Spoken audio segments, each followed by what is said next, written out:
Hello everyone. Native English Video Dictionary. Hi, I'm Mike, and I'm a native English speaker from the US, and this video is made exclusively for Native English Video Dictionary. Today we're going to learn about the phrase at the end of the day. And this is a very common idiomatic expression. It's great to know if you want to make your speaking sound more natural and native. And honestly, if you've ever heard anyone tell a story, especially like a really long, complicated, drawn-out story, they've probably ended the story with this phrase, at the end of the day. So the way we use it is to give a conclusion of different facts or experiences, and it's actually very easy to use. Anytime you've been speaking for a while and you want to kind of wrap up what you've said and let the listener hear a conclusion or kind of hear the main point of your story and how it ended, you can say at the end of the day and then kind of give that conclusion. It's kind of like a signposting technique. So if you know what signposting are phrases that we use to kind of tell the listener where we're going. So the signpost at the end of the day tells the listener you're coming to the end of the story and you're going to give a conclusion. So I'm going to give you some examples of the way we use at the end of the day. The first example is, it's a teacher's job to teach students. But at the end of the day, if the student doesn't want to study, he won't do well on the test. So in this example, we give one fact, but then we use at the end of the day to conclude that even though we've given the fact that the teacher must teach, the conclusion is that it's really the student's job to learn.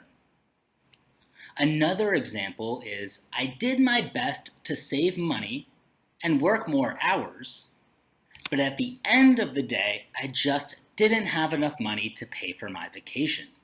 So in this example, once again, we're given some facts and we need to draw a conclusion from those facts.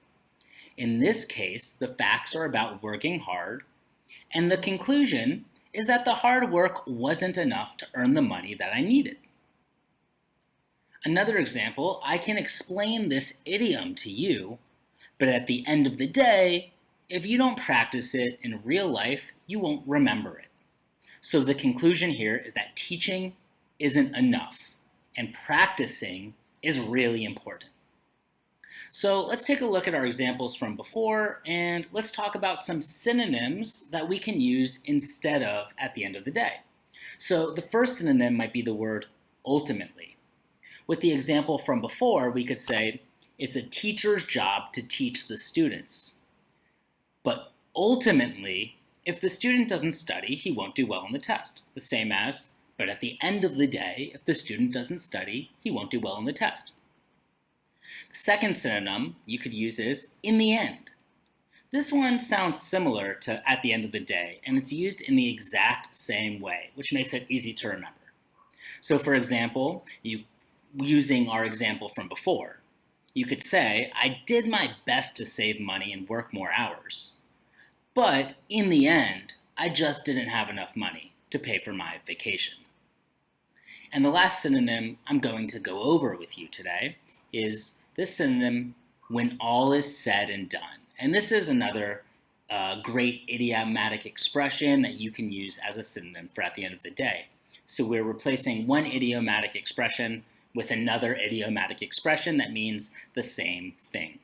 So you could say, I can explain this idiom to you, but when all is said and done, if you don't practice it in real life, you won't remember. So we're giving a conclusion of the story or the facts that we're giving. What does it all mean? Why are we explaining it? Well, we're saying at the end of the day to tell you the reason why. So this is nice and easy. There's no antonyms for you to remember for this because it's just giving a conclusion. You can't really have an antonym to giving a conclusion. So easy to remember, and I really recommend you go out and practice this because this will be really, really great for telling stories, and it's a great addition to your English skills. So I hope you guys have a great day, and I look forward to seeing you all in the next videos.